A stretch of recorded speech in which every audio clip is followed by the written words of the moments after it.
I'm going to call this March 19th, 2018 meeting of the Whitefish City Council to order. Thanks everyone for attending this evening, and I will go ahead and ask Don Spivey to lead us in the Pledge of Allegiance.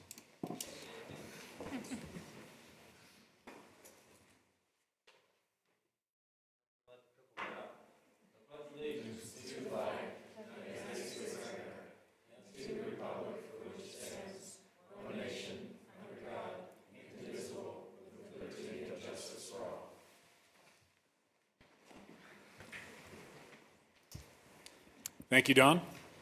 Richard. If I could have a point of personal privilege, Mr. Mayor.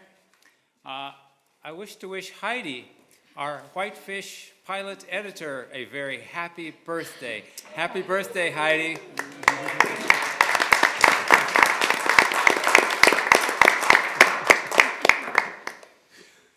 Thank you, Richard. We'll move on to communications from the public. This is time set aside to comment on items that are on the agenda but not advertised as a public hearing. Anything you wish to share with the council, now would be your time. For the record, name and address, please. Dave.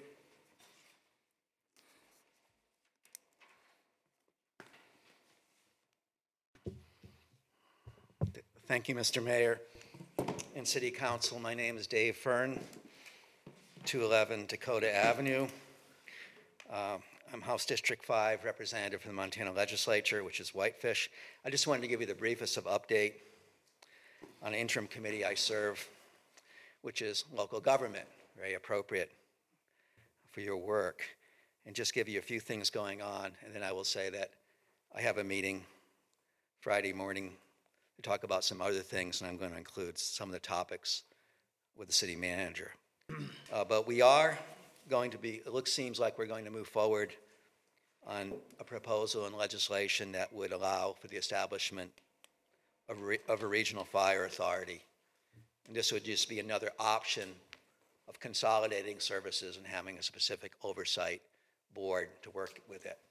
Whether it will ever be appropriate for this community, I don't know, but it might be a very innovative and interesting tool that might solve some potential problems moving forward. We're also going to write some legislation that will attempt to establish a trust fund for the development of state tax credits for affordable housing. And I think this is really germane for our community. We know how competitive the federal tax credits, how few of them there are, and that's going on right now with the Whitefish Housing Authority. I think the exciting thing is that our committee of 8 unanimously seemed to realize that, yes, there is a housing crisis in the state of Montana. And you would think that's obvious, but I will tell you from the last session, it's not so obvious. So I think that was moving forward, and we on this committee can all be advocates for affordable housing moving forward. And finally, as a test to my dedication to being a public servant, we reviewed a 50-page audit on TIF districts. And even though Whitefish is coming to an end with theirs, having been associated with the TIF and with the school district, it was most interesting to me to get a perspective on districts around the state and how different they are. And I think when it was all said and done, my key interest in hopefully moving forward to get this better defined is looking at urban renewal districts, what their definitions are, what blight is, and those type of things, you know, in the year 2018 versus when some of these definitions were described. So that's what we're doing. I think the committee works really effectively, informally, and we seem to be targeting to trying to make things work better for cities, towns, and counties in the state, and I thank you for your time. Thanks, Dave, and for your service as well.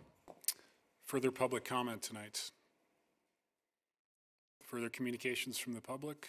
Not seeing any. I'll stay with the audience. Any volunteer board reports from the audience? How about the council?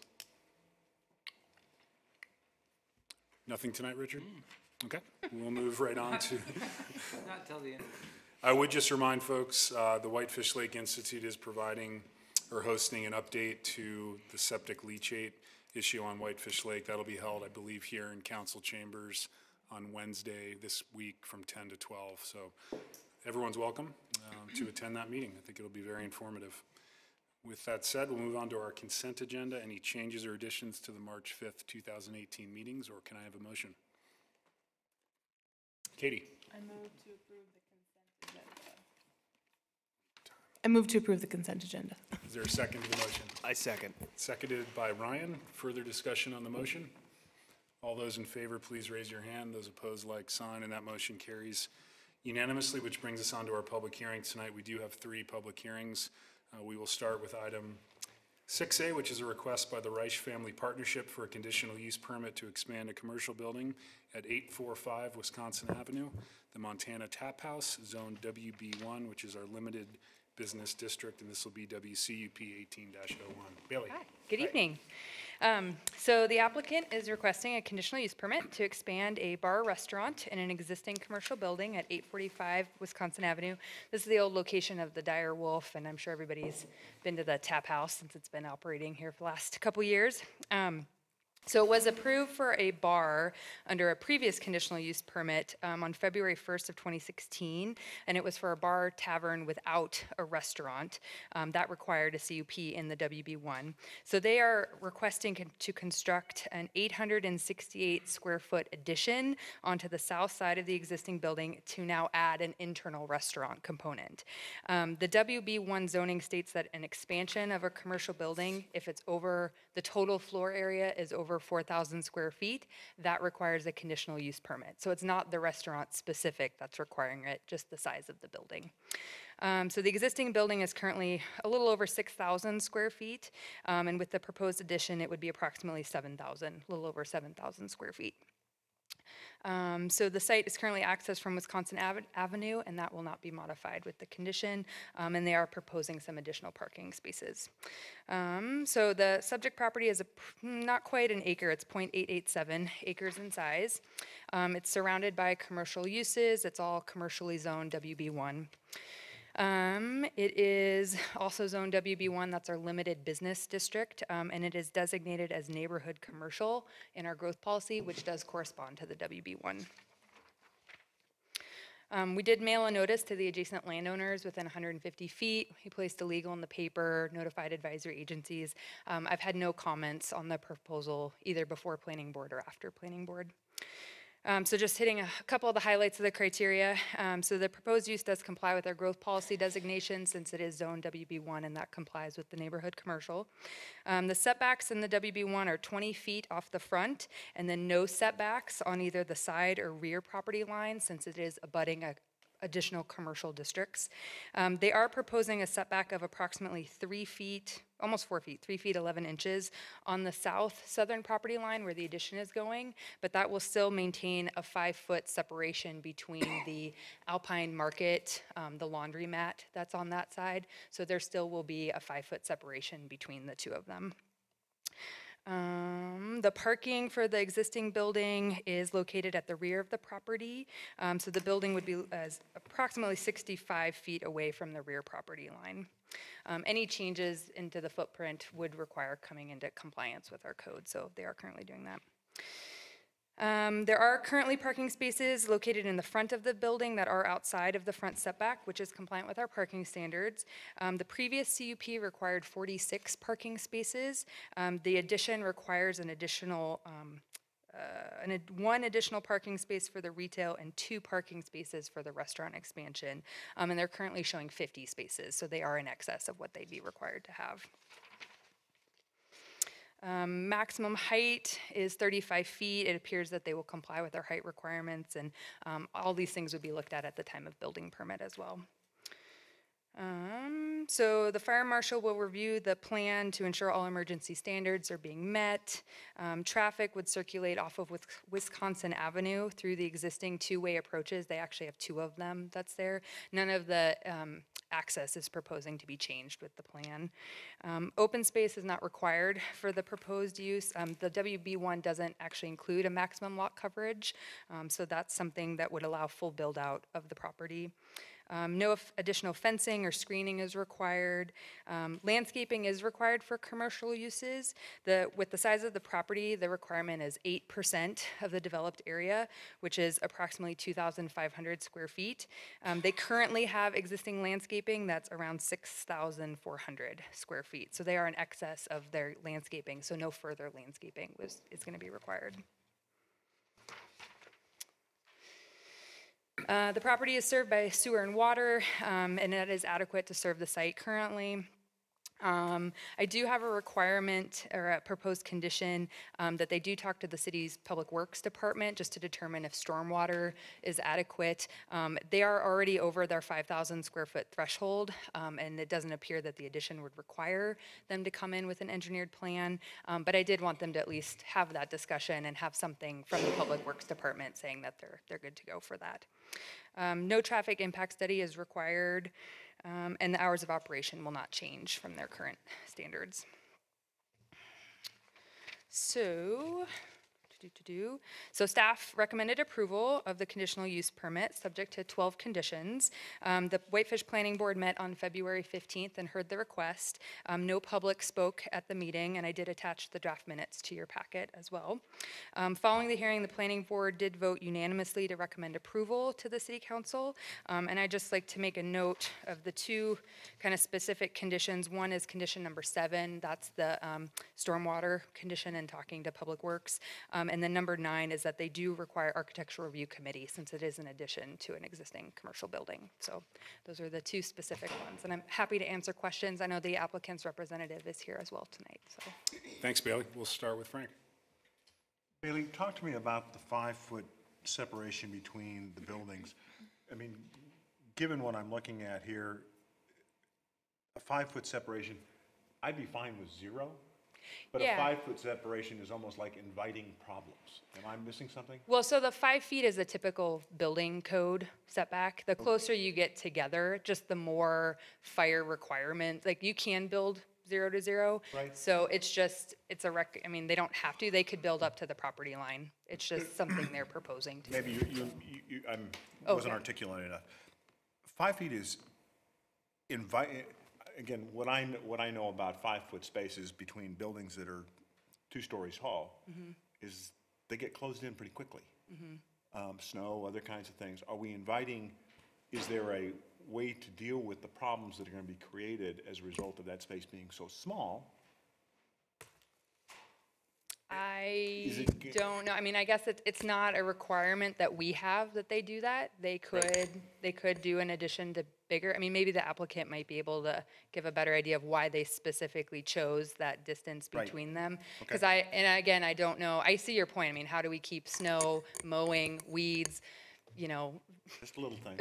paint on the side, I mean, all those extra little things. It's not a big area that you can get, a bobcat in or something small like that. So I don't think I can provide you with a good reason, but maybe the applicant might be able to. So. Further questions for Bailey? Not seeing any. Thanks, Bailey. We did advertise for a public hearing, and we'll hold that public hearing now on item 6A, and I would invite the applicant's architect or the applicant to present to the council. And just name and address for the record, please. Mr. Mayor, distinguished council members, my name is Mark T. Johnson. I'm the project architect. Thank you for hearing our request. I think just addressing sort of this question of the 5-foot distance, the setback on that property line is 0. I think given the utilities that are in there, there's some gas lines in, there's some vents that are out of the existing building on the south, laundry equipment vents, et cetera. There's a need to leave a zone open just to maintain the operation of everything that's already in there. And so we can build up to this, right up to the property line, but with these other things to consider, we need to maintain some distance there. You can build, building code will allow you to build right to the property line at the 3-foot, 11-inch distance. It basically requires a 1-hour rated exterior wall with limited openings. Those are all easily achievable. This addition that we're proposing is 868 square feet. It's lower than both the existing building and the existing building that we're attaching to, the tap house, and the existing laundromat to the south. The building design will be a flat roof, so it will maintain the snow that's on there, that falls on there. It won't be shedding off into this zone. The space as it exists right now is a paved area, sort of functions as an alley somewhat. So we're taking, impervious surface area, and it's still going to be impervious surface area. It'll just be a roof instead of paving. There's stormwater management on site, and we'll definitely be utilizing that. As far as maintenance of existing building finishes, will be the tap house has a rustic wood exterior. We'll be reusing the siding that we take off during the addition. So the finish will be the same as what you see now. It really requires no maintenance to speak of, other than occasional board replacement. The access into the kitchen will be from the east, from the back of the lot. The existing restaurant exits will all be maintained and used, and we're using about 60% of that addition for kitchen, and then about 40% at the front is going to be used for an expansion of the little retail space on the front of the building. And I'd be happy to answer any questions. Thanks, Mark. Any questions for Mark?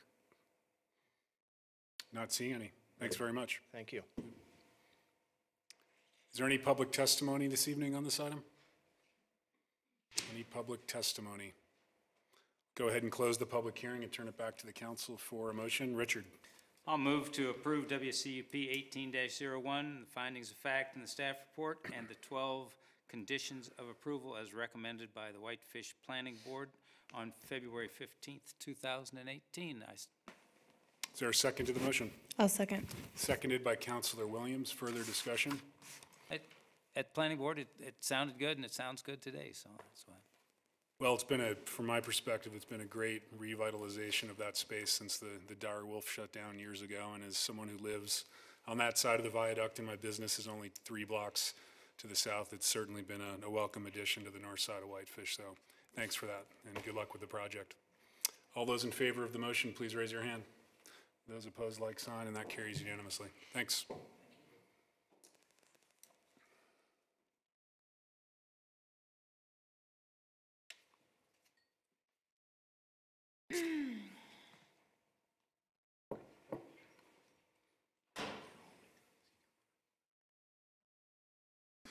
We'll move on to item 6B, which will be our own resolution 18-11, a resolution adopting an extension of services plan for the extension of city services to areas presently outside the corporate limits of the city of Whitefish. And this appears on page 84 of your packet. Hillary, good evening. Good evening. So state law requires that the city have a plan that shows the anticipated development minimum of 5 years into the future. And our current plan was adopted in 2009, and so we're due for an update. The plan was prepared by the planning department, but working together with all the other city departments, Public Works, Parks and Rec, Fire and Police, the attorney and the city manager. And the plan is a guide for how the city provides services to areas that are not currently served and for territories that may eventually be annexed. We had a number of work sessions with City Council dating back to November of 2016 and then resuming more recently in January and February of this year. The urban growth boundary that is presented in the plan reflects the growth around the city of Whitefish that is likely to occur in the next 10 years. The determination of whether growth is likely to occur in an area was made by considering a number of factors: economic conditions, population trends, physical growth trends, impediments to growth, and also stimulants for growth in the area, as well as other factors such as topographic features, such as mountains or rivers, things that would make extending services difficult, land ownership and anticipation of owner preferences or the need for services. Also considered were the proximity and availability of city services or the ability to extend those services.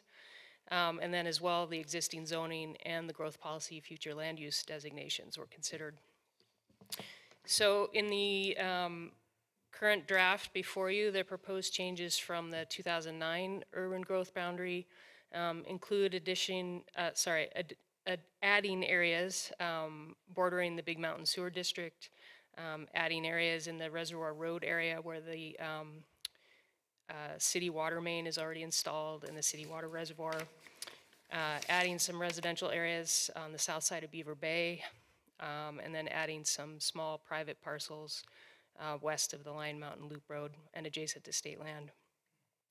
No change in the urban growth boundary south of the intersection with Highway 93 and Highway 40 is proposed at this time, as city policy remains that services will not be extended south of the Highway 40 intersection.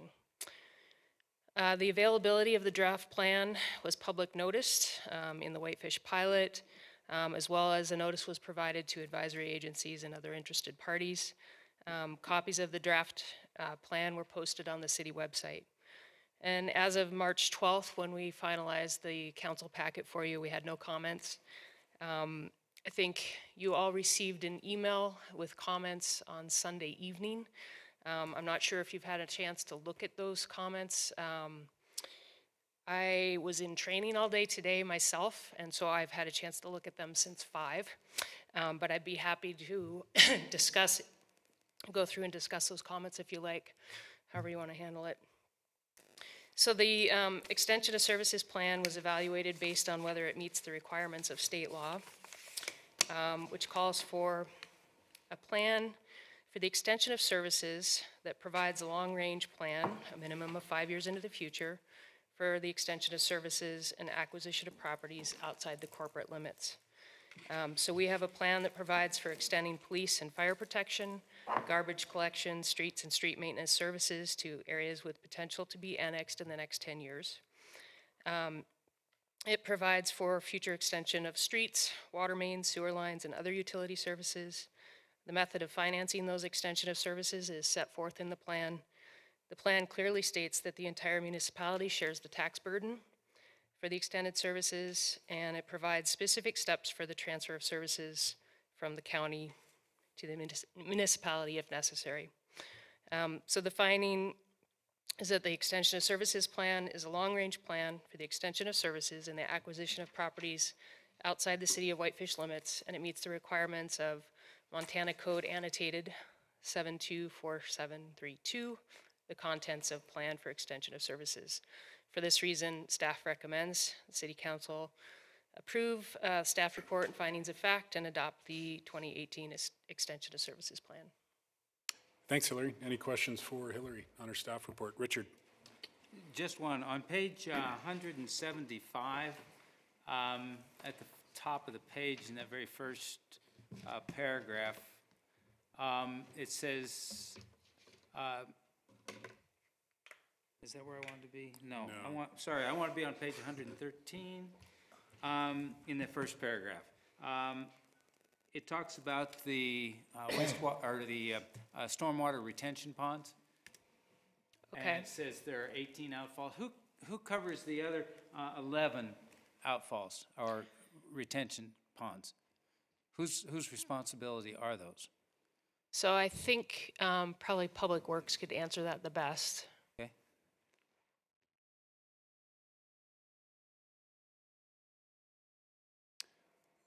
My guess is that they're privately maintained and operated or managed. And how do we? I think Craig's looking into it. I see him hunched over his computer.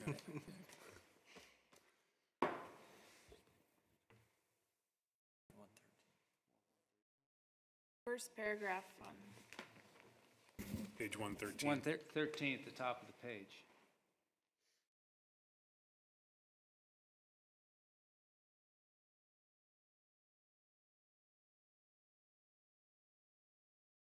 I know these are identified in the stormwater utility plan that the city adopted. I'm worried about They're- the maintenance of them. Right.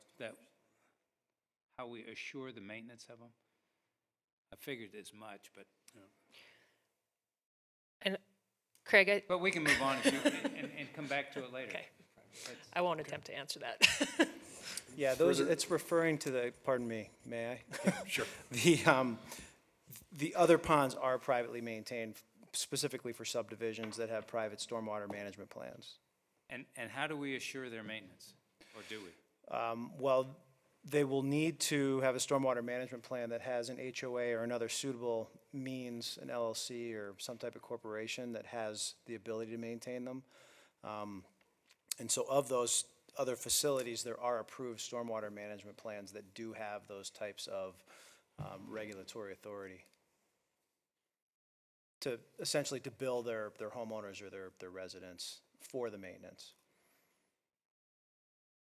It's not answering your question. I'll come back. Okay. Further questions for Hillary? I did have a chance to review the information we received Sunday night, and there was one area in particular, since it did generate a lot of discussion, and that's under, I believe it would be on page 37 of the plan, under recommended policies for extending services. And I bring this up because we did have extensive discussion to some degree regarding, future annexations. The general policies that staff developed are obviously included, but then there were some additional recommendations by community consulting in particular. It's the red text, number 1, Hillary. Yep. What page? Page 37 of the extension of services plan, or, excuse me, In the packet? Which page, let me check for you. please?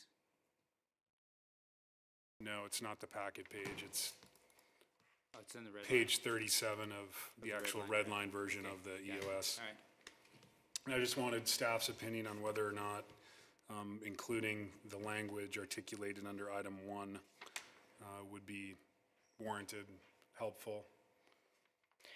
Well, I don't think it's in conflict with other documents, but I don't know if this is necessarily the right document for it to be in. Okay.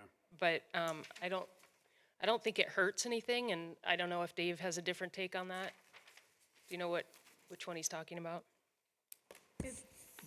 John, you're talking about the policies? Under general policies, Just I the think, general yeah. policy? Under general policies, there was a red line version that we received Sunday night. Do you have a copy of that? Yeah, I mean, I didn't have a chance to go through that. I didn't get a copy till late this afternoon, so Maybe between now and when we wrap up public comment, if you don't mind just reviewing. Okay. It's that recommendation on page 37 of the red line version, the bottom of the page, which begins with the following principles should help guide development. And then again, what sparked my interest was the top of page 39 under item 1, the additional red line, or the additions that were provided, plus under item number 2, referencing Montana Code annotated. So if you could just look at that, maybe Angie as well, and let me know as we wrap up the public hearing if you feel those are appropriate to include in this document. With that said, we did advertise for a public hearing, and we'll hold that public hearing now. Folks wishing to comment, please provide your name and address for the record, please.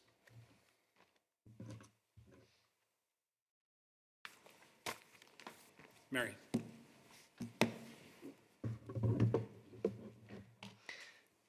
Good evening, Mary Flowers, representing the South Whitefish Neighborhood Association, and under my consulting business, community unity planning. I thought retiring, I might get something to you a little bit quicker, but it was a long document to go through, but I do think it's a very important document for the city. And I want to say that in going through it, what you'll find if you haven't had a chance to look at it, that I went through and just inserted text where I thought there was appropriate opportunity to clarify and strengthen the proposal.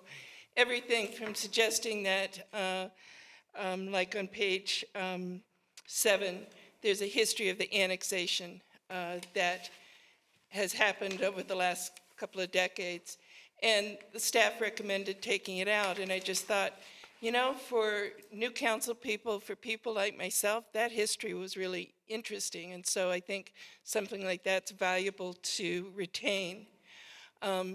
I also looked at this as a document that, while I think it's important that it get moved forward and adopted, that you have some space here to take some time to look at the comments, and I hope that you might bring this back on your next council agenda once you've had a little more time to look at it. But let me walk you through a few more of the changes. John has pointed out a couple there that I suggested. And again, on page 8, there's a similar section that talks about the need. Part of this plan addresses what are barriers to growth, and I felt like it was pretty silent on the collaborative planning that can either act as a barrier or as a incentive for growth. And so I tried to provide language that would recognize that the consistency of zoning just on that area that is most likely to be annexed around the city is really important, and cited the statute for that, as well as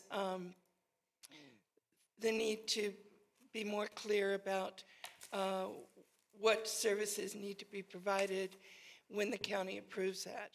And I don't know if Kalispell and the county have a more robust kind of agreement, but I believe that there is, and I couldn't find it before I came tonight, but I believe there is some agreement that within certain areas, when the county approves a subdivision, they approve it to city standards. And so that was an issue that I wanted to have you give a little more thought to.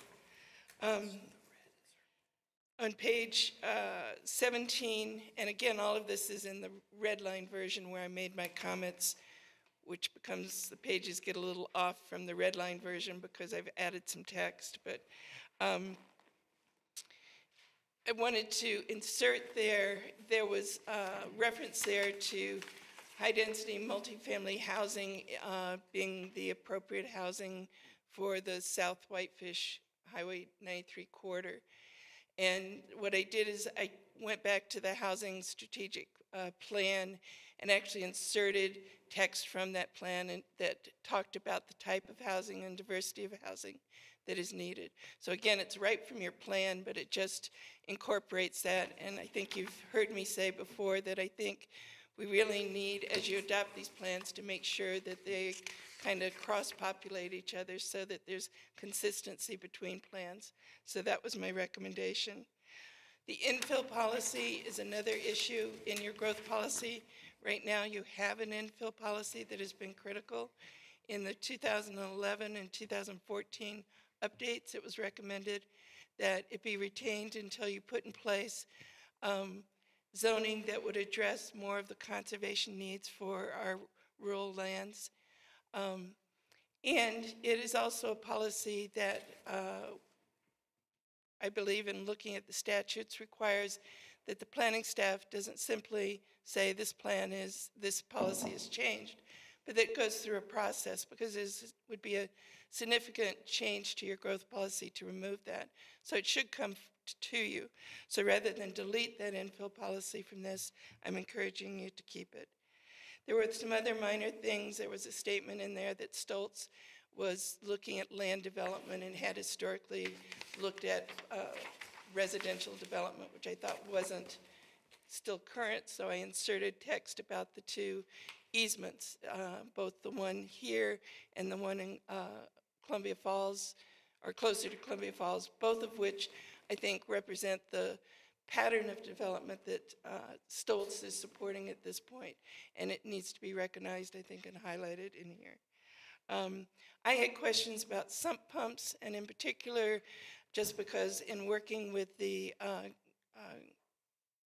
going to forget the Great Northern Heights subdivision, there is so much angst among those homeowners that have to rely on sump pumps and can't even access space that they thought would be usable space because of the sump pumps.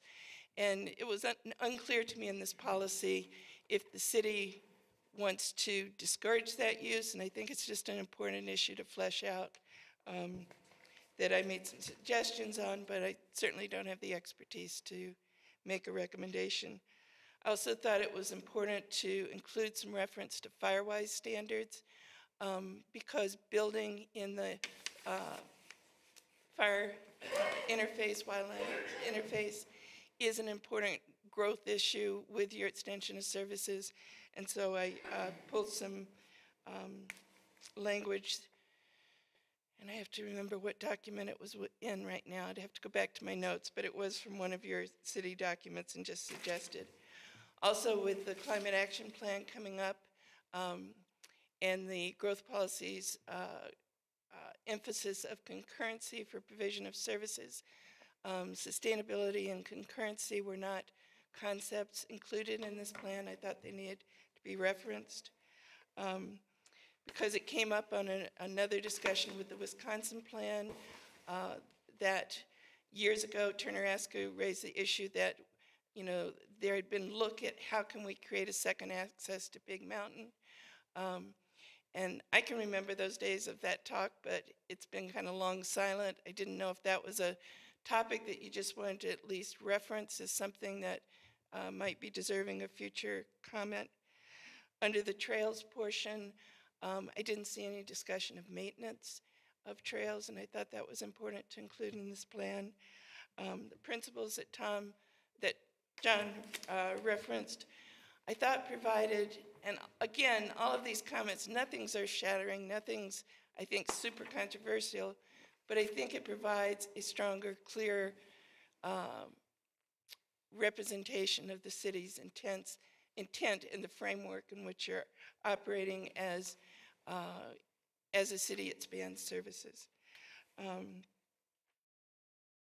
So that's kind of a brief overview. Again, I hope that this document is not so time-pressed sensitive that you can't take this under consideration, discuss it tonight, and perhaps bring it back for your next agenda with, and maybe what I've raised will stimulate some additional thought among you as well. Thank you. Thanks, Mary.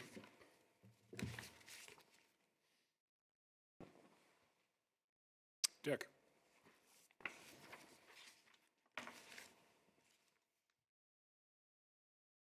My name's Dick Zollner, 1365 Vorman, and I'm not in the city, so I don't even know if I got a right to be up here, but I'm just talking about when I hear the word annexation, it's, I think the biggest problem the city has now is traffic.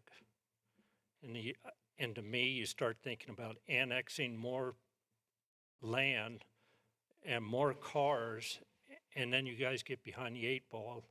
And I think we need to think a lot about what we're going to do with all these cars and how we're going to move people around in cars before we really start thinking too much about bringing more people in, annexing land. And I don't know what the answer is, but it seems like the city always gets behind on something like that. And then it's a problem that isn't going to go away. Andy described it perfectly when they were talking about out on Wisconsin with that traffic, and it's going to happen everywhere in town pretty soon.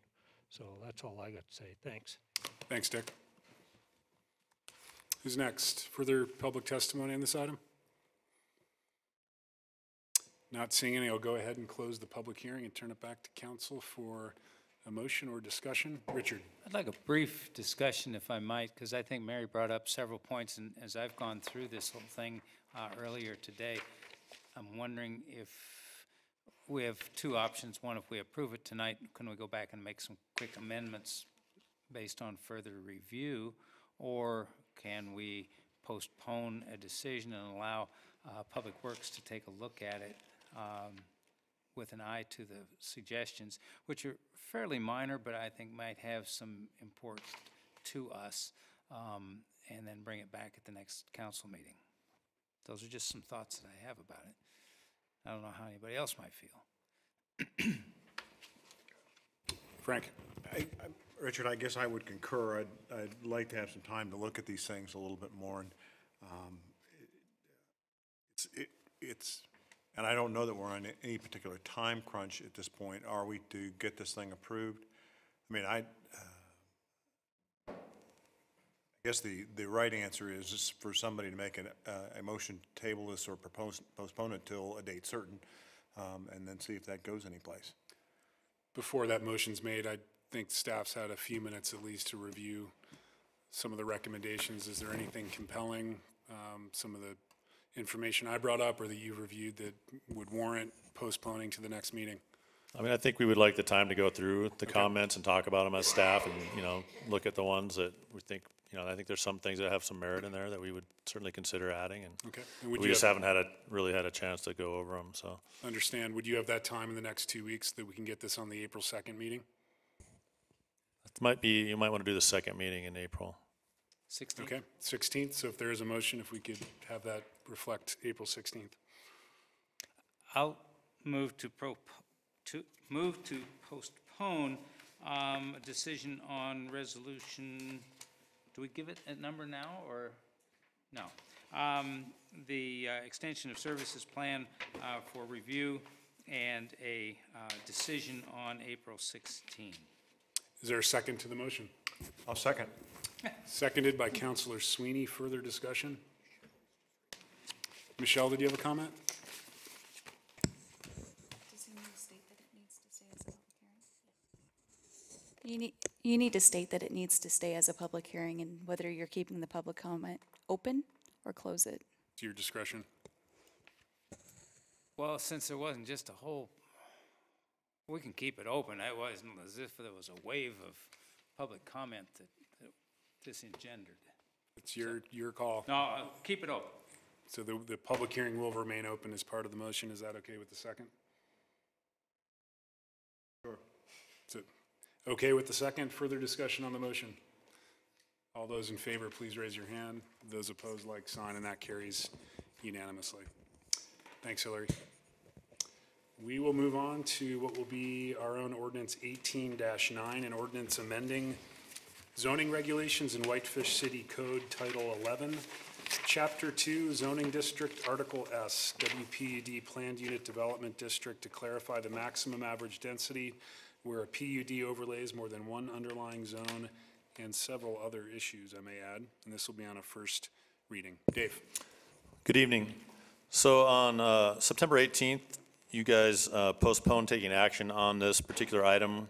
At that time, we went through the staff report and all the findings and all that stuff, but I'm going to give you a brief overview again, since it's been several months to get up to speed on what occurred, but I'm not going to cover everything just because we did have a work session last week to kind of cover some of the stuff, or 2 weeks ago. So there was a draft that came forward from the PUD ad hoc committee in July, and it went to the planning board, and they forwarded that on with a recommendation of approval.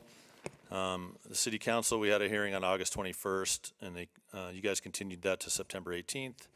At that point, the council decided to appoint a council work group to further refine the changes, because there were some concerns about some different portions of the code.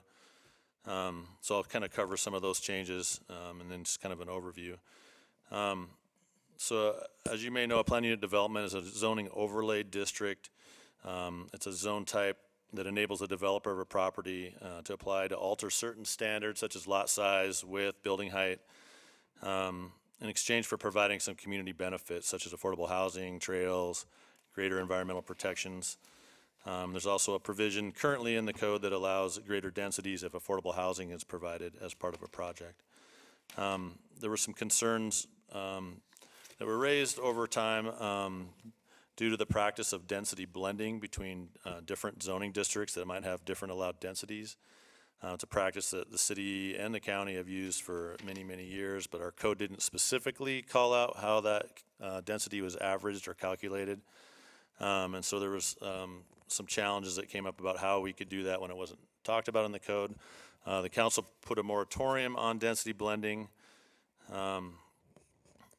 and tasked this subcommittee, the ad hoc committee, with kind of tackling that subject and some other issues that were in the code.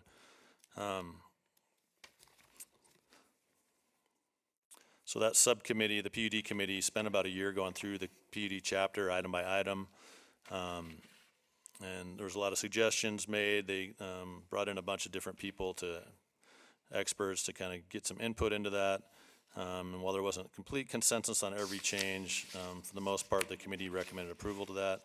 They also brought forward a draft to the development community, including landscape architects and planners, and real estate agents, developers, Whitefish Housing Authority. And there was quite a few comments on that, including some concern about the draft being less flexible with having less incentives to use the PUD.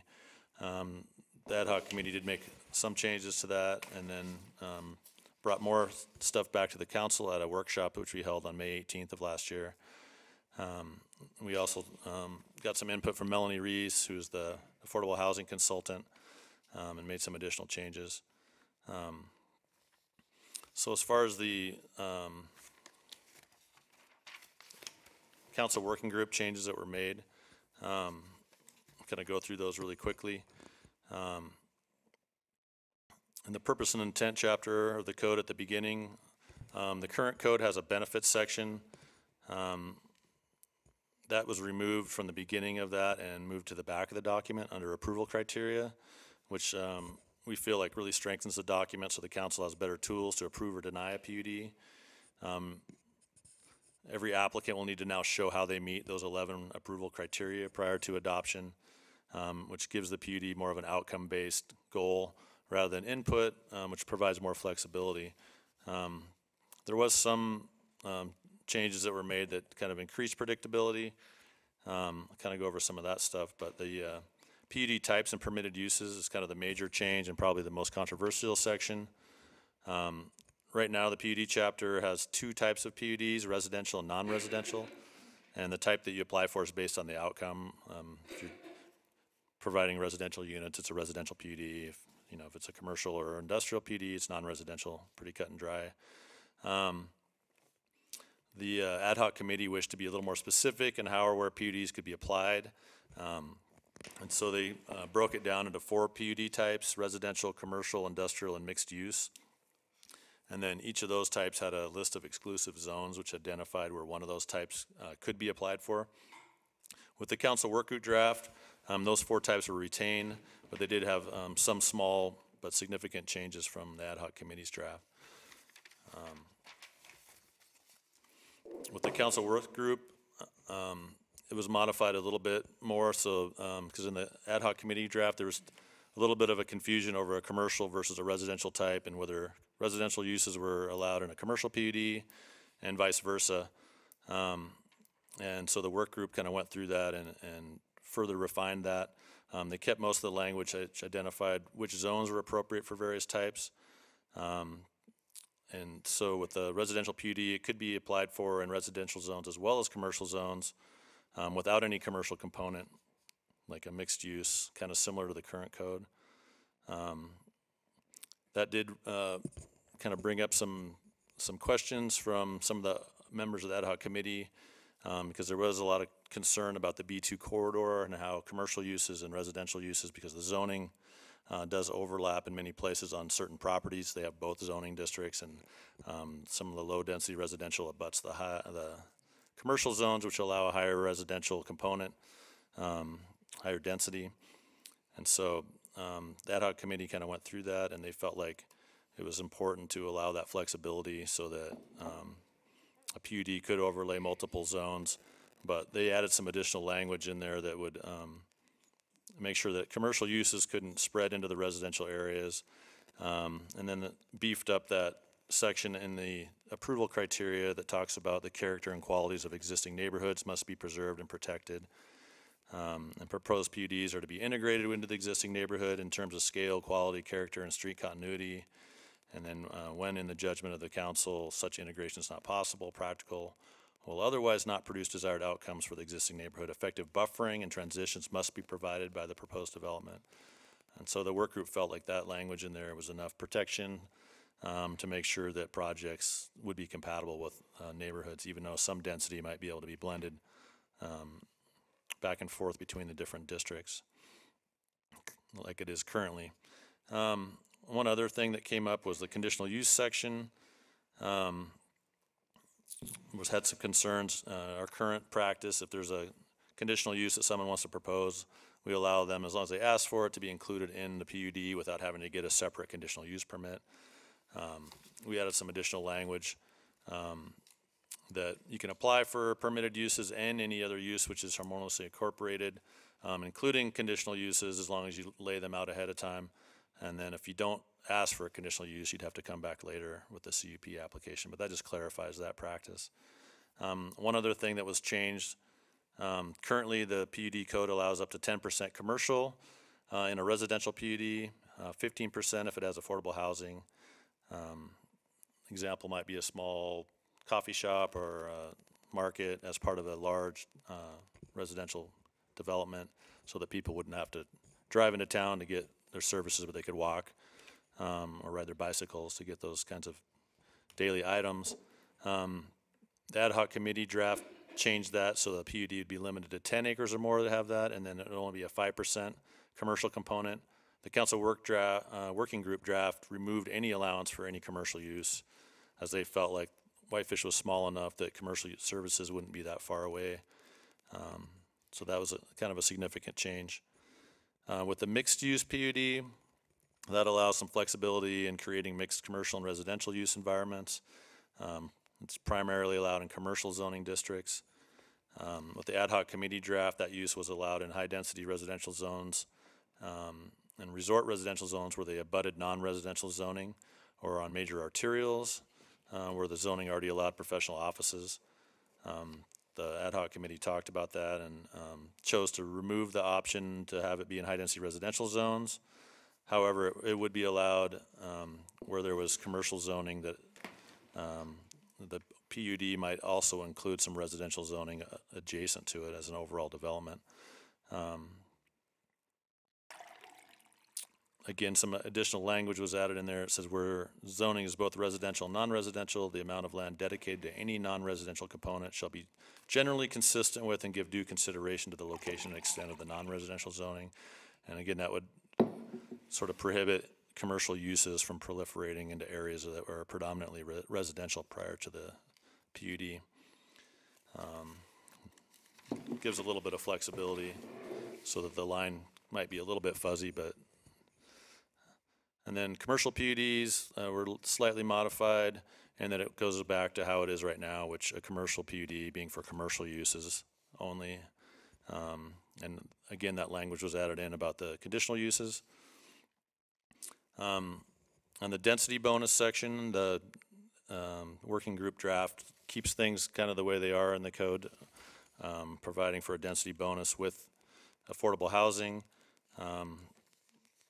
We did recommend increasing the density bonus with the percentage of affordable housing, which currently you need 10% affordable housing to get a density bonus, to increasing that to 20%. And then we kind of talked about that at the workshop 2 weeks ago.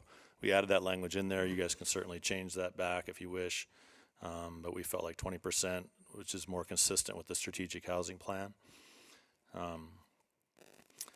Skip through some of these other sections. We talked a lot in the past about the maximum average density. That hasn't really changed from the ad hoc committee draft. Open space, we kind of had a workshop about that. There was a couple minor changes that we talked about, but nothing too significant.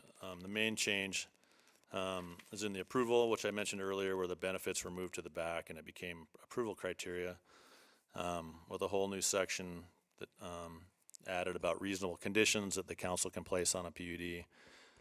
So that it kind of protects the council if you want to add additional conditions that may or may not be amenable to the applicant, but there's certainly things that would help facilitate our planning, our long-range plans, or our utilities and other things. That's sort of an overview. I guess I could answer any other questions that you might have. We do recommend approval of the council work group draft that is submitted with this, as we talked about at the work session a couple weeks ago. If you want more detail, I can keep going, but we have gone over this several times over the last few months, so I feel like everybody should be up to speed. Thanks, Dave. Any questions for Dave on his staff report or presentation? Not seeing any. We did advertise for a public hearing on what will be our own ordinance 18-9, and we'll hold that public hearing now. Any public testimony? Just for the record, your name and address, please. Who's first? Bruce, you were signed up. Would you like to start?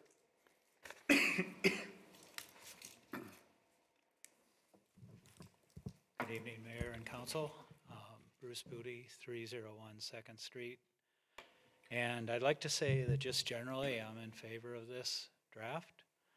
The only issue I see is increasing the affordable housing percentage at this time. Generally, we found that it's a stretch for developers to do the 10%. And I think you could go to 20%, but I think it should be incorporated with the rest of the affordable housing. And maybe there are other incentives that can go along that kind of balance out that 20% requirement. So at this point, though, I'd like to see it stay at 10 until we could work with the Affordable Housing Task Force and see if there's a balance there. And those are my only comments at this time. I would like to speak to another issue related to this, and this is for a client of mine. And the name is Rick Barnes, and he purchased a piece of property in the Riverside at Whitefish neighborhood plan, and it appears that... Is this relevant to the PUD? It is. Okay.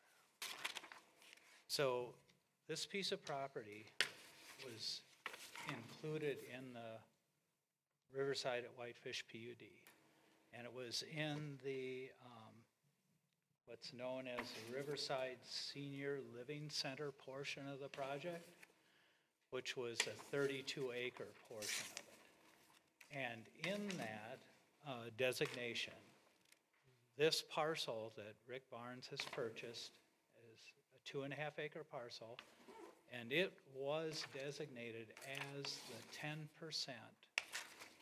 commercial component of the original PUD. And the current language in the new PUD will be in direct conflict with that, because the original PUD stated that any development of those parcels had to have a second PUD. And so now if we come back for a second PUD, there won't be any commercial allowed because it's in a residential zone. And so I don't know what the answer is. I met with David and with Wendy, and they suggested that I come here and just make council aware of this. And I know we're trying to figure out a way to resolve this conflict. Angie, have you had an opportunity to review this? Okay. Yeah, and I do apologize. This happened so fast. We just started looking at this about a week and a half ago, and then all of a sudden we realized, well, I've never seen a requirement for another PUD on a PUD, but it's in there, and it just raises that conflict. Thanks, Bruce. I think we'll give Angie an opportunity for the next few minutes to review that, but this is, if the council wishes to act on this tonight and adopt the PUD chapter, we will see this again at a second reading, correct? Yeah, well, it'll be a second reading. I mean, John, one thing to kind of might address Bruce's concern is, I mean, the original PUD asked for them to come back to get a new PUD. And one thing that could be done is instead of doing that, they could do a PUD amendment, and then instead of having the condition be that they get another PUD, that they could do that as approved in the original PUD with a conditional use permit rather than a PUD or something like that. That's the only thing I could think of that would kind of get around that removal of the commercial component. Do we need to create that finding or that condition of approval? I wouldn't be part of this PUD amendment. I think that would have to just be individually addressed when they come forward with something on that project. Okay, thanks. We did advertise for a public hearing, and we'll take the next speaker, Mary.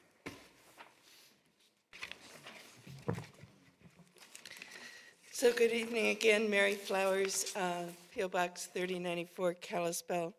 I was a member of this committee and have attended almost all of the meetings, and I feel like as a committee we have brought you a document that is much stronger than it originally was. But I am still here tonight to ask you to consider some changes to it before you move forward. You had in your packet extensive comments and 12 points that were highlighted of policy issues that I felt were important for you to consider. I want to take about 5 of those and just re-emphasize them for you. I think one of the most important policy decisions that you need to make is to be consistent with your strategic housing plan again. That plan set forth, and you adopted the plan saying that with recommendations that there be a 20 to 25% affordable housing mandatory, that you no longer offer incentives for affordable housing, and that you remove density bonuses.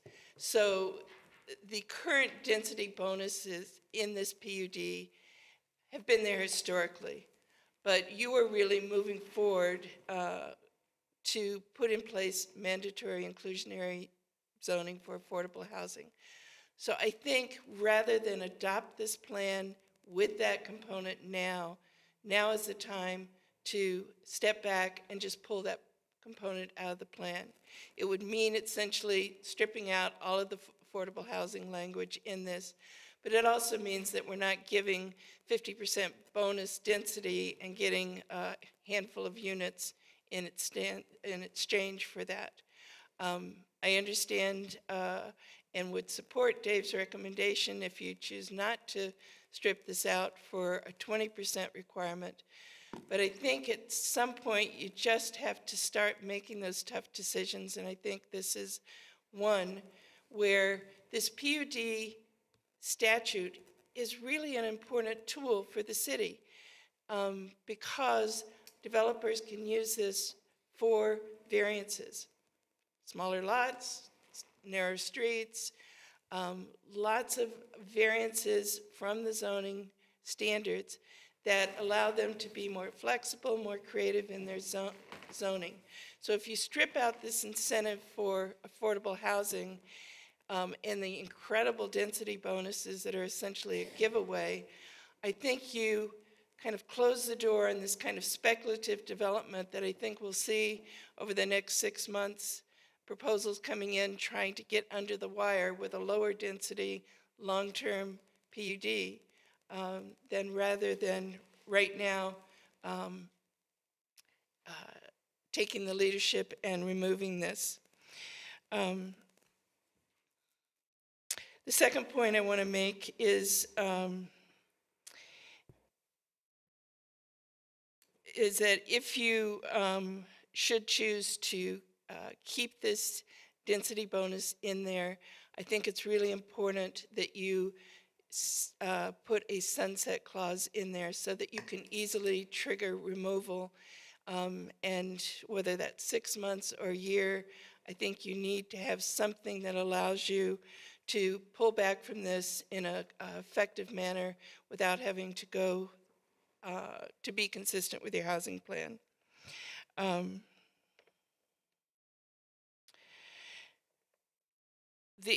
Another issue that I think is a policy issue that's of concern, and I think of concern particularly to the public, is to know that the zoning that they've relied on is what is going to, that they can continue to rely on it. However, what the districts that are created do across the board allow for multifamily housing in zones that there is currently no allowance for multifamily housing. And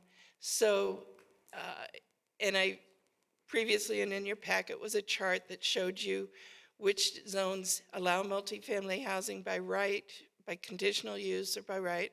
I'm not talking about those, but I'm talking about the districts where it is not currently a permitted use, that this PUD should not insert that kind of density into those zones. So that would be another place I'd ask you to look. Blending, as Dave mentioned, has been one of the more controversial issues in this plan. And again, I felt that our committee came up with a very good solution to this, very similar to Kalispell. And this was, Kalispell was cited incorrectly at a recent work session by saying that Kalispell does the same blending. We actually looked at Kalispell, and Kalispell only allows blending between like zones. That's exactly what the committee proposed. And this gets at some of the issues with the Highway 93 South corridor, where you have the low density up against high density zone. If you only allow blending between similar zones, some of the historical blending that has been done in the city falls right into those categories. So again, I would like you to go back to the committee recommendation for the zones that are appropriate for blending. And that would be limited blending between similar zones. And for any of you who have gone through these meetings with me, you know that a pet peeve of mine is the business service district. The business service district is the zone that the county took to model and actually abuse, from my perspective, by rather than creating the node of a business service district, they created a mile-and-a-half long, not quite that long within the district, but a very long, elongated district of the business service district. Right now, within the city, there is no designation for this use in your growth policy map, future land use map. There's no property zoned. It was created when you had the extended jurisdiction out at the, Dave would have to help me on the intersection there. Yeah. But what I am concerned about in the consistency issue between what you do in the city and what the county does outside of the city, as proposed, the business service district becomes eligible for a commercial PUD. And I don't think it's the intent of the city to encourage more commercial development outside of the city. I support your decision on the extension of services plan not to allow that kind of additional extension of infrastructure to support that kind of development. And I think you need in this policy to simply remove the possibility of that district until you amend your growth policy and find an area where you think it's appropriate. But at this point, it's not even anywhere on your map. So I think it's appropriate to pull it and not encourage the county to say, oh, we're consistent, we're now going to insert more commercial here as well. And finally, on the issue of open space, we really tried as a committee to define that not just as narrow strips of lawn and grass along a parking lot, but really to have it functional open space. And I'm still not sure that that language is strong enough, but I see it as a remaining issue that could be tightened up with some definitions. And with that, I'll close. Thank you. Thanks, Mary.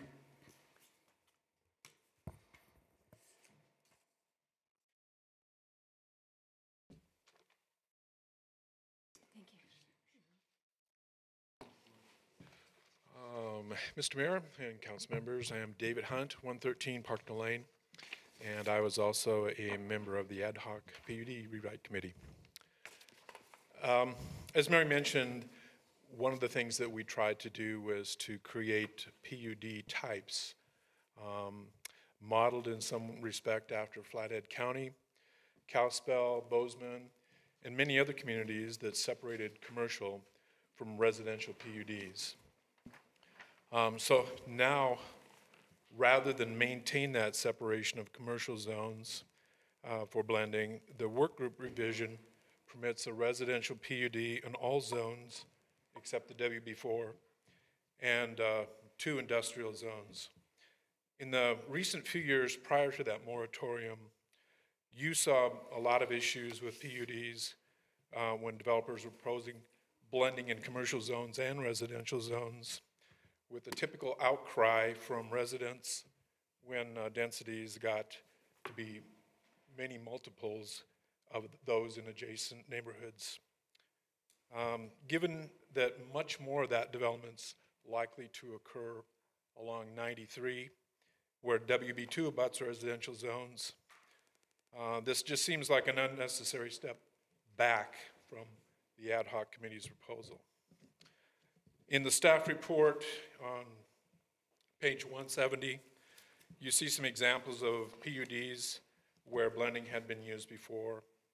3 of those, of the 4 mentioned there, have expired. Of those, the greatest approved density was less than 3 units per acre. The zones were similar or appropriate mixed use. And the reason I mention that is because in past times, you didn't see a lot of contention over the PUD. But now you're seeing that a lot more, particularly as you move into situations where the zoning itself exacerbates the problem. So few residents understand PUD and the ability of an overlay to essentially rezone those parcels adjacent to their neighborhoods, and most frequently in ways that are totally unexpected to them. And you of all people have seen the battleground between flexibility and predictability, and understand that most home buyers want safety of their investment and reasonable expectations that they can enjoy and maintain the quality of life in their neighborhoods. In the most recent PUD proposals, developers presented more reasonable proposals only after neighborhoods engaged in legal representation made many appearances here before the Planning Board and Council. And now the work group proposal puts back in blending of residential and commercial zones.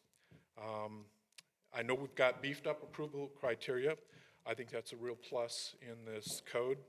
And the problem that I see with it is that it gets to you, it's already too late for residents, because they will have had to spend thousands of legal dollars to try to move developers to a more realistic proposal, falls in lines with approval criteria. Not that there's anything wrong with legal dollars here, so they just could be better spent for neighborhoods. And I fear that that blending along 93 with 20 unit densities in WB2 adjacent to 3 unit densities in the WLR will just produce the same results. So I therefore urge you to reconsider that revision and look at reinserting the ad hoc group's language into that section. The density bonus that is in the code is also problematic when you look at density bonus as a percentage of the existing density. In the table, you see a number of units. I've added this little chart that just shows those percentages, as you can see. While most of those zones are 25%, you do run into a group from WSR to WR3 that range from 50 to 75%, dramatically different. And I certainly could not find any external justification in the code models I looked at from other areas that would justify that. And I feel that amplifies the density issues. So I urge you not to pass this until you're convinced that it's truly evidence-based from external PUD models. And better yet, as Mary mentioned, I feel that the density bonus should not be reinstated now. You could move forward without that, looking ahead to the affordable housing solutions that are recommended here, where you have 20 to 25% affordable housing, potentially with no bonus. And in those situations, the community would get a lot more affordable housing, and the impact to adjacent neighborhoods would be much less. So thank you again for your time, and all you. Thank you. Thanks, David. Further comment tonight? Don.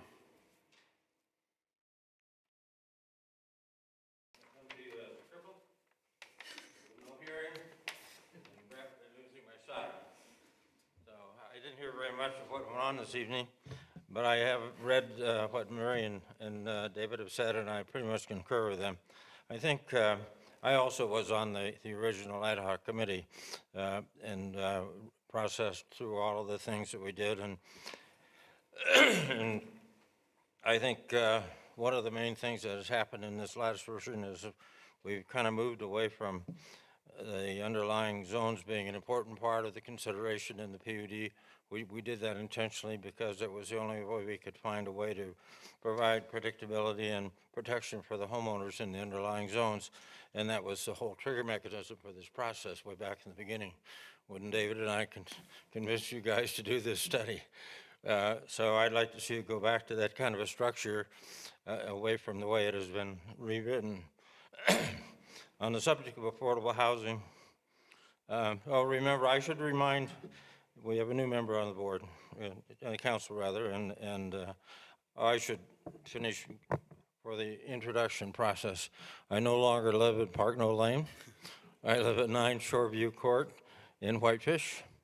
So I'm officially inside the city of Whitefish. I don't know how that has any more authority or not, but that's where I live now, and we've moved. So I'm sorry to be so late in providing that information.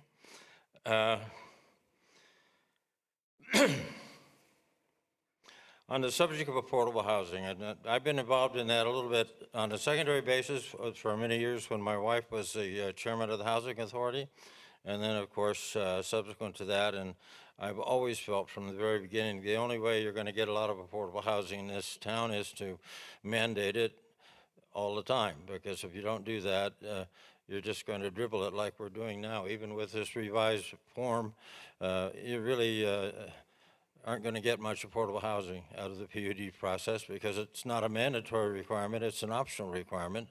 And so you can do a PUD without it if you want.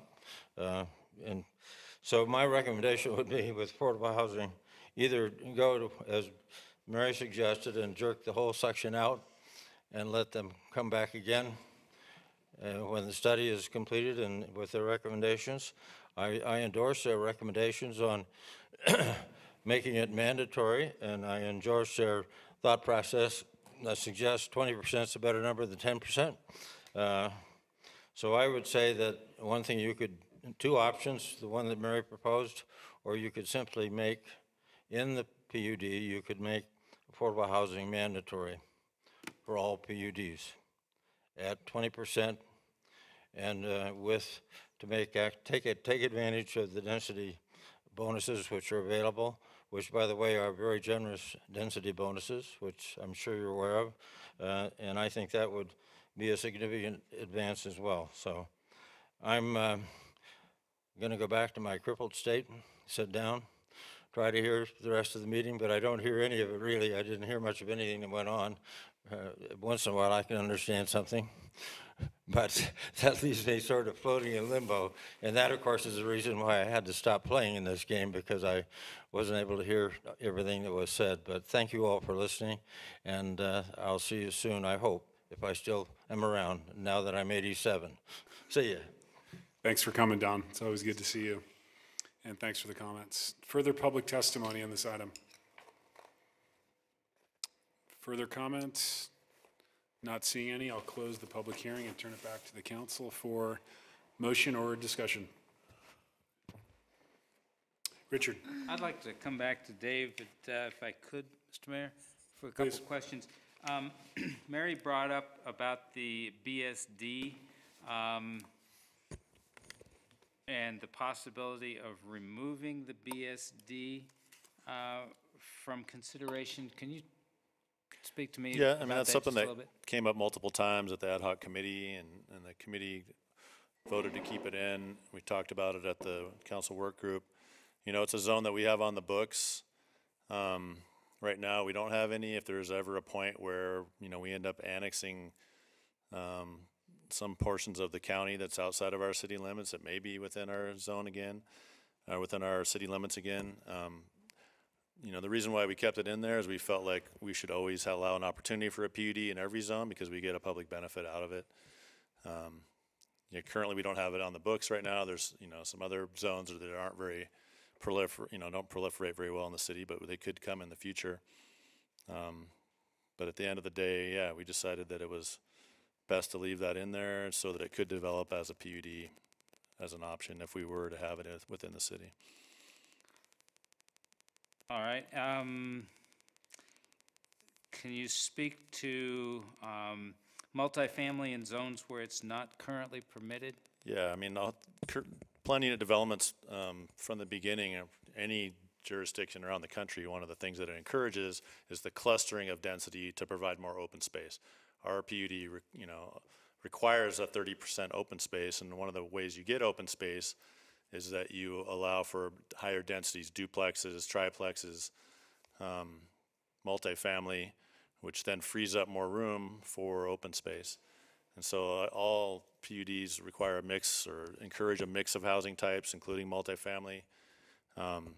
Within our PUD code, you're exempt from open space if you do a regular subdivision because everybody has a lot and yard that, gives you enough room, so you don't have to provide the open space. So that's, the offset is we get more clustering and more open space with different types of housing types mixed in with the different zones. So, even if you have a low density zone that only allows 1 or 2 units per acre, well, those, or 3, if you have 3 acres, you'd have, if you put a triplex on it, you wouldn't be able to develop anything else on there. So it's one of those things where, yeah, you could have a triplex, but then you have all this open space on the rest of the acreage rather than each lot having, a large area, if that makes sense. What if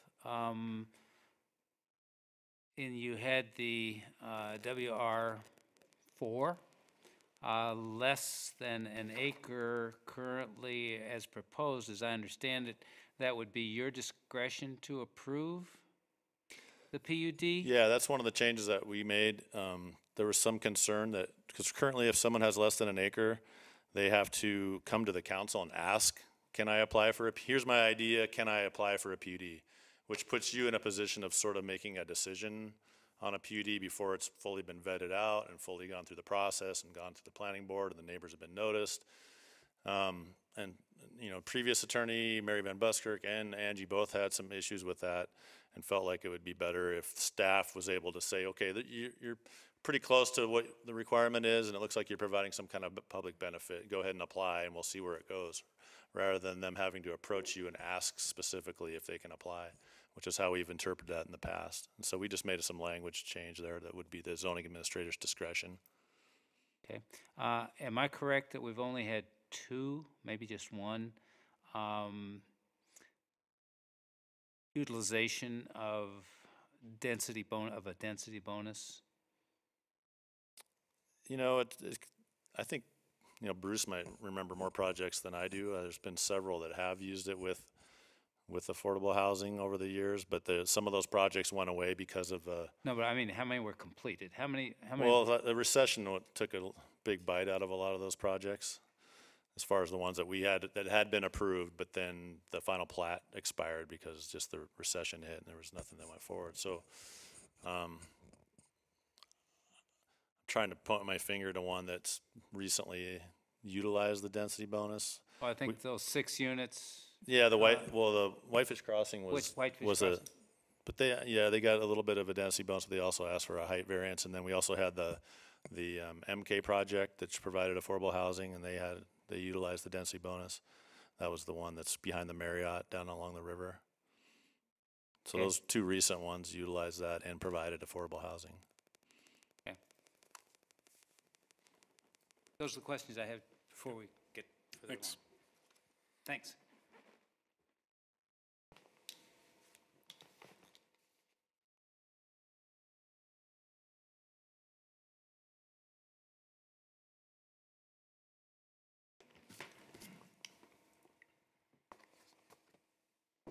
Frank.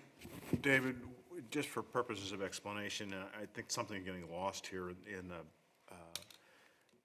in the haze a little bit.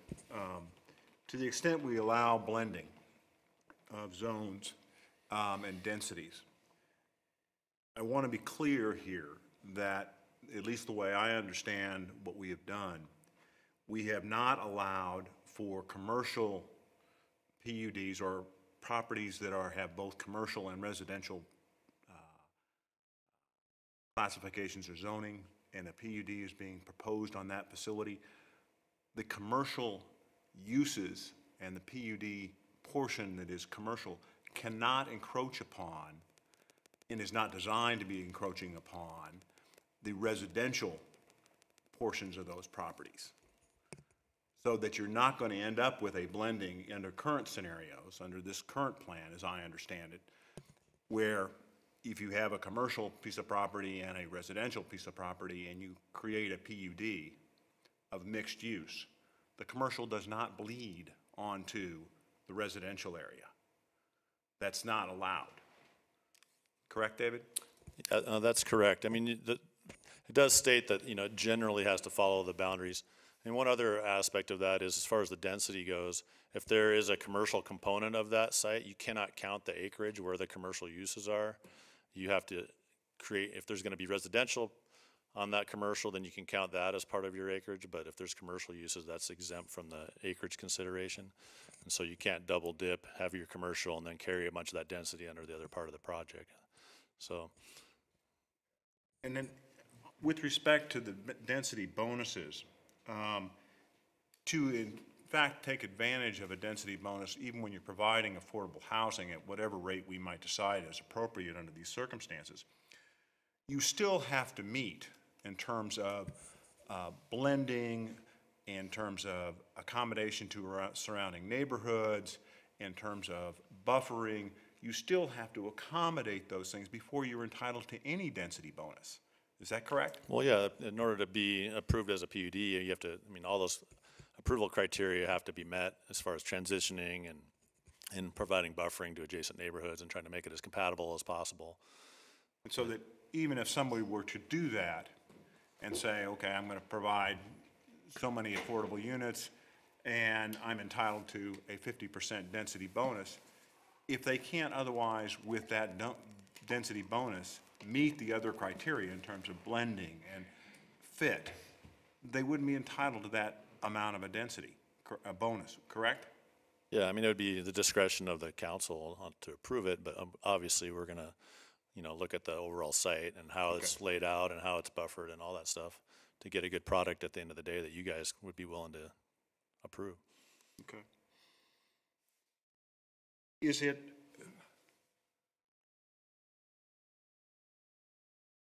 given how it's been a little used in the past, we do know there have been some recent projects that have taken advantage of density bonuses. Are we in a position to, or should we, just call King's X on it and remove that from the PUD as being any consideration for a density bonus? Just remove that whole concept from the PUD and deal with it otherwise. Is that a better way for us to deal with it at this point? Well, I mean, I think, you know, we're in the process of going through our zoning codes and looking at, you know, mandatory inclusionary zoning. That's going to be a process. It's going to take a while. I mean, some of the stuff we're going to put in that's going to provide additional incentives pretty quickly. The mandatory thing is a question that, you know, it's going to take a while to get to an answer what the best way to do that is. Whether it's going to be, you know, required affordable housing or required local ownership. I mean, there's a lot of different factors to that. Until that stuff's in place and adopted, I don't see why it would hurt anything to have this still in here, because we'd still get some affordable units if people wanted to, you know, to use this tool between now and then. I think it's important to keep in there. We're going to have to probably revisit it at some point. But, you know, my personal view is if we can get some affordable units, that's more than we have now up until that point where we make it mandatory, so. Thank you. I think to the comment about, you know, a sunset clause, I think the sunset clause will be when we have the new ordinance coming forward for mandatory inclusionary, as well as the zoning for affordability carrots or tools as well. So I think that's our trigger, that's our sunset clause, and I trust staff will bring that forward when it's ready. Andy? Yeah, I'd like to make a motion, Mr. Mayor. I would move to approve our ordinance 18-9, and that would be on a first reading. That's approving the council PUD work group draft revisions along the findings of fact found in our staff report WZTA 17-02 dated March 19, 2018. And I'll speak to that if I get a second. Is there a second to the motion? It's probably not fair since I was on the group, but I'm going to second. Seconded by Councillor Sweeney, very fair. And I'll turn it back to Andy for comments. Yeah, obviously, we've been around and around and around the block with this for like almost 2 years now, probably pretty close. Which is why we ended up with the council work group, I think. There basically were two camps amongst the ad hoc committee. We have one camp there. The other camp currently isn't represented in the audience tonight, so we're hearing one side of the, and one side was nothing can go outside of its existing zoning jurisdiction. The other camp was maybe we need to figure out how to, and the word I used for it was find the emulsifier to get the oil and the water to mix a little bit and blur that line a little bit. And I think Frank's questions are right on for Dave. I think we've done that in a way that does provide the predictability that everybody wants, that doesn't want things to blur across the line. And at the same time, I think we've provided the flexibility that's ultimately going to give, one, developers a better tool, and I think it's ultimately going to give neighborhoods a better product, and they're going to get better neighborhoods out of it. And I know you guys don't understand that, you don't agree with me, but at our work session 2 weeks ago, I made the point is it's nobody that's across the street wants anything blended. They want total predictability, but the person's backyard that butts up to Super One, they might kind of like some sort of blending there, so they're not looking at the dumpsters and the pallets and the recycle bins. This, with what we've done, I think, we've provided that opportunity that everybody in that neighborhood gets a nice backyard and gets something next door to them that they like. With the ad hoc committee, and I think this was the concern with, it was raised by staff and by the mayor, we didn't provide that opportunity, and I think we sell ourselves short when we do that. And I think what we really did, and thank you, David, for recognizing this, is if you take section 11.2S-9, by making the approval criteria really part of what we're looking for, we have a lot of latitude and a lot of flexibility to say no and to get the product that we want. And that's gonna happen before your attorney shows up. That's gonna happen at staff level. Because the staff's gonna go, it's like, I can guarantee you the neighbors are not gonna wanna look at this. They're not gonna want this kind of density this close to them. And so the hope being that staff is gonna take that, and then it's gonna come to us, and through the public comment period, we're gonna have the ability to say no now, which I don't know that we necessarily did before. So that's kind of the thing in a nutshell as I look at it, if we look at the overall scope of the document. A bunch of the specific things on there, I agree with the planning director that I think we should leave some amount of density bonus in there currently.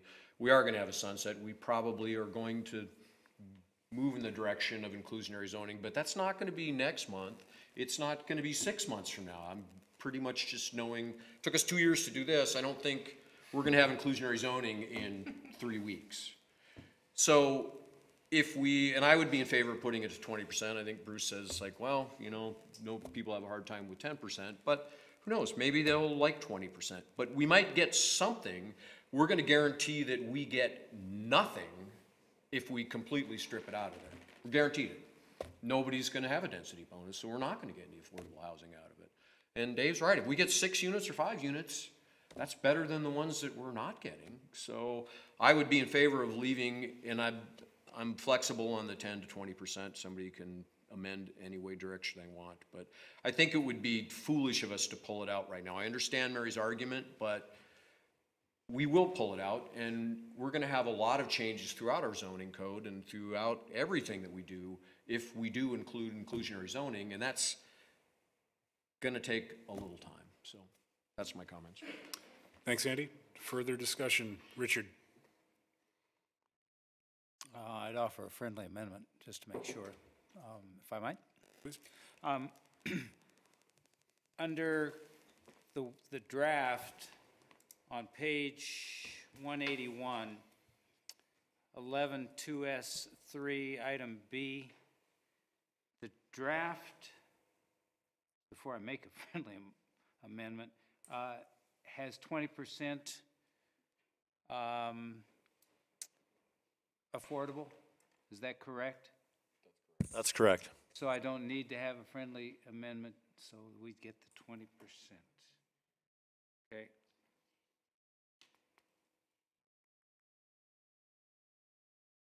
I do not have a friendly at this Okay. very moment. Thanks for checking on that, though. Further discussion?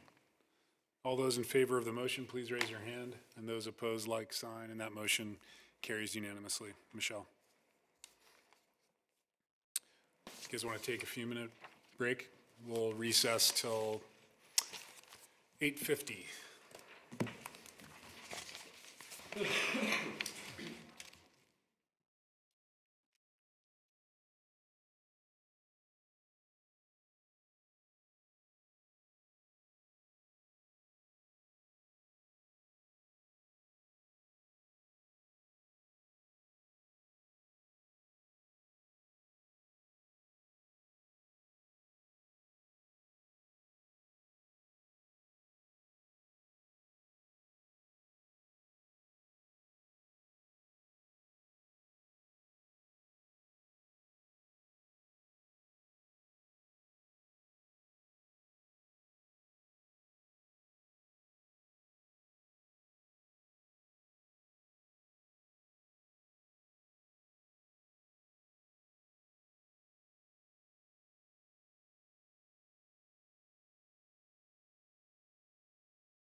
just want to do it now just to mess with him. What's that?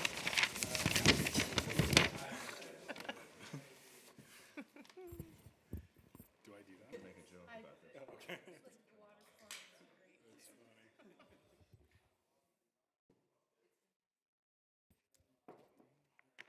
All right, we're back in session, and I believe we left off on item 7A. So you have Adam's written report enclosed with the packet. Any questions for Adam? Not seeing any. Adam, anything additional to report on? Yeah, there is something that I probably should have put in my report, and that is we just sent out the newsletter. So that went out, got mailed on Thursday, so hopefully everyone got it Friday.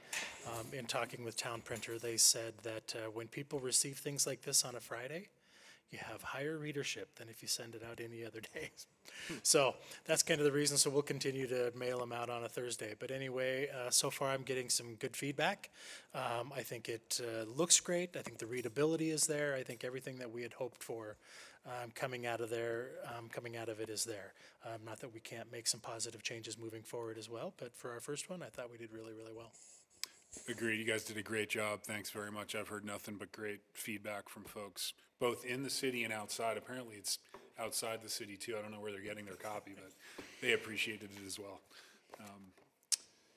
We'll start with item 8A, consideration of approving the tentative FY19 budget schedule. Dana. Thank you, Mayor and councilors. This is for you to just review, specifically paying attention to the tentative budget meetings, which is May 29th and June 11th. Those are the standard days that we hold an additional meeting with the city council to review the budgets with department heads. And it allows them a chance to present their budgets, as well as the city manager and myself to present other portions of the budget. So just wanted to get this on your schedule so you can get it into your calendar. Very similar, first Tuesday after Memorial Day, and then the week after the first meeting in June. You will see that we have the capital improvements program coming to you at the next meeting, in the first meeting in April. So if you have any questions, or if you'd like to make changes, those are dates that are going to be problematic, the sooner I know, the better, as we start to schedule with individual department heads. Great. Thanks, Dana. Any red flags in terms of your schedules and ability to make those meetings that you're aware of now? It's a little ways off still.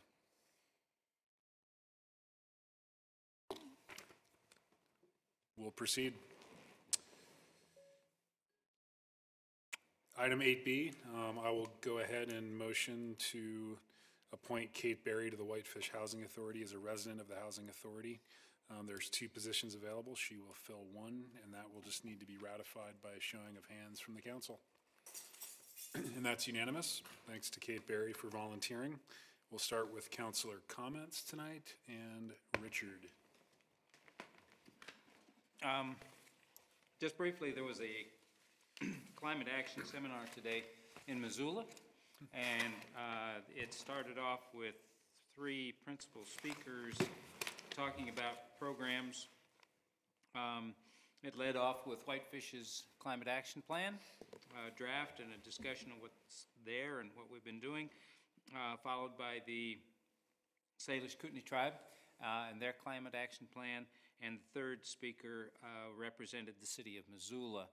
And then I had to leave. I attended electronically, and then I had to leave the meeting at about 11:45 this morning. So it was small group action this afternoon, and we have a climate action plan committee meeting tomorrow at 5:30 here at City Hall, and I'll get an update on that. Thanks, Richard. Andy. Just a quick thing, and just something to consider and think about, and I don't even know if we can do this or not, but just as we were sitting there in our interviews tonight, and it kind of strikes me a little odd that we have the people that are going to interview subsequently are sitting there listening to the person being interviewed ahead of them, and they're hearing the question. It's not like it's a contest or a test or anything, but still, can we have interviewees that are scheduled next to wait out here and not? I think we can do that, can't we? I mean, I mean, They're technically I mean, public meeting, I know, open I meeting know. law, It but just, I it just, agree with it just you. seems a little odd, you know, I mean, that way Richard doesn't have to turn around to everybody and go, and this is the question I'm going to ask you too, you know, so it's just, I don't know, and that's why I asked, I don't know if we Yeah. can, but. Angie? I think you can ask them to, but I mean, meeting. Yeah, we so. just would ask them. Yeah, I mean, I think it's appropriate to ask them, because I'm sure it's sort of uncomfortable for them, at least the person that's answering it as well. So, I don't know, it never hurts to ask, but I don't think you can require it. And I think it would be a little more comfortable for the person being interviewed too, and so, bless you. But, I don't know, that's all I had. Thank you. Thanks, Andy. I don't have Ryan? anything. Okay, Katie? I actually do, and this is for council, and we'll need a general sign of hands for a proposition that I have. Basically, I am serving to kind of help chair the snow lot ad hoc committee in terms of how we're going to develop the snow lot for an affordable strategic housing project. And as we started to meet as a committee, it came very apparent that I think council needs to decide what we want to actually do with the land and how we want to deal with ownership of the land before we start moving forward with actual proposals. Because it's a large city asset. We have a series of different options that we can look at. So I'm wondering if I worked with city staff to prepare options and we briefly went over it for 15 minutes during a work session within the month. Would you guys be willing to sit and listen, weigh your opinions so that I could then give the committee direction as to how we want to move forward with an RFP? I'm up for that. Excellent Okay. Adam, I will chat with you and. All right. We have no work session time available. Okay. We could try to cram it in somewhere or bring it up during a normal agenda item or something like that, but How's our agenda looking for the next meeting? 5 to 7. Public hearings? Well, yeah, we've got, how many public hearings at the next meeting? Well, 5. Is that on the 16th or the 2nd? No, we'll postpone. 5 public hearings What on the about- 2nd, 6 public hearings on the 16th, both work sessions, solid 2 hours. What about the first week of May? All of the work sessions for May, we hold for interviews for the standing committees, and so those are generally Gonna all be packed as well. Do we have a large agenda set for public hearings that you can anticipate? For May? That's the first one in May. May 7th so far has 2. Any more that we think we might be adding to that? Yeah. Of course, as we get closer to the date, they just start crowding on too. But The other option would be we could discuss it during a council retreat, given that I don't think I want to add any more to council workload, but it is something I think we need to talk about because it is a very large asset of the city's. So when we find a date. We have, we have climate action work session, I think scheduled for 45 minutes. I can discuss with the committee tomorrow if we can cut that to 30, and that would give you 15 minutes. Yeah, I think 15 is more than enough, yeah.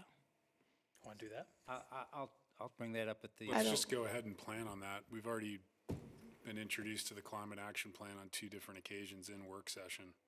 And the draft's out. We've all had an opportunity to review that. So just if folks could come prepared with questions or comments on the draft plan, we can help expedite that 30 minutes. All right.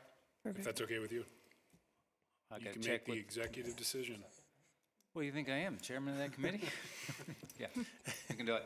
Thank you very much, appreciate it. Yep. And that's Thank at the you. next meeting, correct? Yes. Okay. Is that okay with you, Adam? Okay. Thanks, Katie. Thank you. Frank?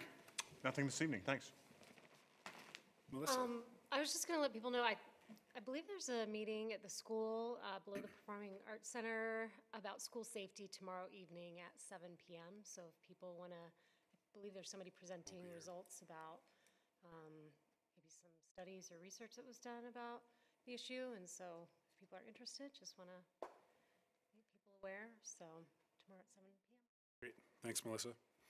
I've got 2 items. Apparently, the retreat that we tentatively scheduled for April 2nd and 3rd doesn't work with Richard's schedule. I believe those were the dates that we looked at initially.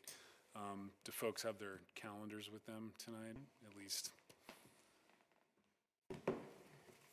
Let's start with Richard, since it sounds like you're going to be traveling quite a bit the next, month or so. Which dates do not work? Or actually, let's start with which dates do work for you, Richard. And I think we were trying to do like a Wednesday, Thursday, or Thursday, Friday. The week of April 8th, I am open. Flexible there. Are folks available that week? I am. April 8th. So we could do, would like Tuesday, Wednesday work? That'd be the 10th and 11th? Yep. Head down early Tuesday and. Okay. I may not be either. Right. I would be later in the week. I have an affordable housing meeting here Thursday night.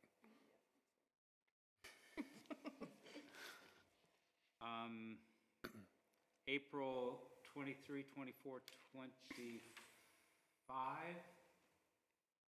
I could do the 23rd and 24th, or the 26th and 27th. 26 and 27, I'm trying. You're out, okay. How does the 23rd and 4th look? That's a Monday and Tuesday. Probably. Should we lock it down? Yeah. Okay. 23rd and 24th, and I'll coordinate with Adam. And of course, Adam, we'd love you to, join us for part of that. Secondly, Maria, Heidi, and I prepared a letter I distributed at the beginning of the work session that I just need your thumbs up to send to the DNRC. But as part of our easements and the projects that we have worked on with the DNRC, they give us a pre-notification courtesy. I think it's a 30-day courtesy notice prior to them actually sending out a public notice for any, land use, proposal they have coming down the pipeline. In this particular case, it's in the Beaver Lakes and Boyle Lake area. It's the Beaver to Boyle timber sale. I know Maria and staff and Legacy Partners met with the DNRC. I've more or less, Maria and I have summarized some of our comments on their preliminary public notice. In particular, we want to make sure that one of their sale objectives states that, maintaining existing recreational uses, the trail system, and the public recreation use easement should be explicit in the scoping notice, given the community's significant financial investment in the easements and recreational amenities that we've created. But not to belabor the point, we also provided some specific recommendations or mitigations that we hope they would consider to the greatest extent practical. I do need to have this letter to Dave Ring by Wednesday, so if you've had a minute to review it, if not, please do so now, and I'll need a quick showing of hands if you're okay with sending that out. Okay, I appreciate that. That is all I had. Anything further from staff? The direction you need from the council tonight on all the agenda items? Any questions, clarifications? Frank? Just one other thing. David, are you going to come back to us with a solution set for this Riverside Living Center PUD issue? I'll just talk to Bruce about it. I think that they come back with a PUD amendment and remove that condition that tells them to get another PUD and change that so it's a CUP instead, and that would solve the problem. I mean, it's going to cost them money either way, but they would have had to come back with a full PUD. So. Fine. Solution set is good. Okay. Anything further from council? Not seeing any. We are adjourned. Thanks.